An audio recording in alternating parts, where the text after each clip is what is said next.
what can you truly say about One Piece that hasn't already been echoed across the oceans time and time again? It goes without saying that it's one of the most massive media franchises of all time, and, as of the making of the video, its approximate sales figures are in the 500 million range, winning over the likes of Batman and Spider-Man. To say that it's a cultural phenomenon would be putting things lightly, in all honesty.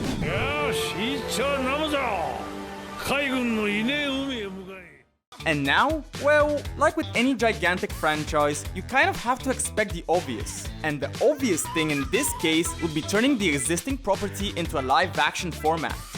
While I'm sure we're all dreading the not-so-great possibilities that this entails, it seems that One Piece fanatics are lucky, because, so far, from what we've gathered from the trailers, it looks great. Faithful in the areas where it needs to be, and unique enough to stand on its own. Moreover, did you know that Eiichiro Oda himself was involved in the extensive production of the series? And sure, while it's still too early to cast judgments, we figured, okay, why not? Let's dive deeper into One Piece's oceans. We've talked about franchises on this channel that can get just as complex with their rabbit holes, right?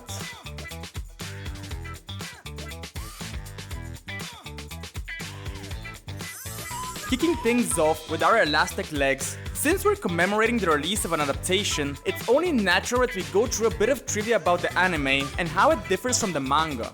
Keep in mind that if we tried to go through the whole thing, we'd be here for 7 hours. For now, the beginning arc will do, and boy, was it one hell of a chronology shift. Manga-wise, the story unfolded in a fairly straightforward way. Chronologically, it begins with our main hero Luffy and his past in Windmill Village and takes off from there. Compare this to the anime, where we're introduced with a cold open in the middle of the Alvida confrontation. On the other hand, Zoro's past won't be explored until way into episode 19, while the manga showcased it during the Captain Morgan fight. Of course, that's just pure reordering of events. What about actual changes?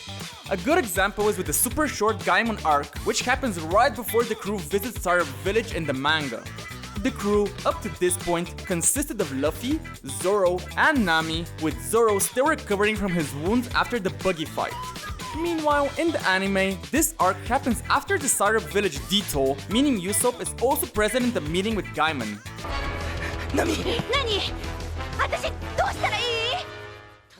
But okay, what about the spicier stuff? In other words, scenes in the manga that were deemed too hardcore for television, at least at the time. One notable example is related to Luffy's iconic face scar. In the manga, we're actually shown how he gets it. A young Luffy is seen trying to prove his bravery in front of Shanks' crew, so he takes the nearest knife and stabs himself under the eye. Obviously, while not particularly bloody, someone at the animation studio figured it'd be best to leave it as a fadeaway in the anime. It wouldn't be until a TV special actually showed the moment in full many years later. How about a more messed up example? We all know how tragic Sanji and Zeph's shared backstory is, but what's even crazier is the true reasoning behind Zeph's lost leg. While the anime tried to pass it off as Zeph amputating it in order to save Sanji, the manga pulled no punches and just straight up revealed that yes, Zeph cut up and ate his own leg in order to save himself from starvation. Yikes. While there's no beating this in terms of brutality, there's other ways the anime tried to be more kid-friendly, and they range across multiple scenes. There's even one example that still persists to this day, and that's the anime's vendetta against middle fingers, which are often used in the manga as a way for the pirates to mock or tease each other. Other examples include female characters wearing less revealing or provocative clothing, such as Vivi, and depictions of children smoking being removed.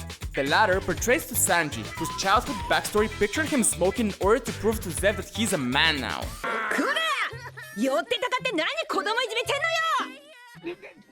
Finally, this brings us to the whole reason we started the video, the live-action adaptation.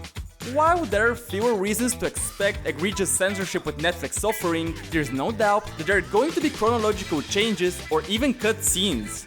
After all, there's only so much you can fit into an adaptation that is set to cover like, what, 1% of the manga? From the teaser, we already see a discrepancy with Sanji, who's seen interrupting a fight between Gally and Full Body, the former who, in case you didn't know, isn't even a canon character in the manga or anime. Indeed, Gally is a one-shot character from the Romance Dawn prototype of One Piece, whose only appearance is in a filler arc in the anime. Longtime fans may have also spotted the fascinating Easter egg in the form of the crew's outfits.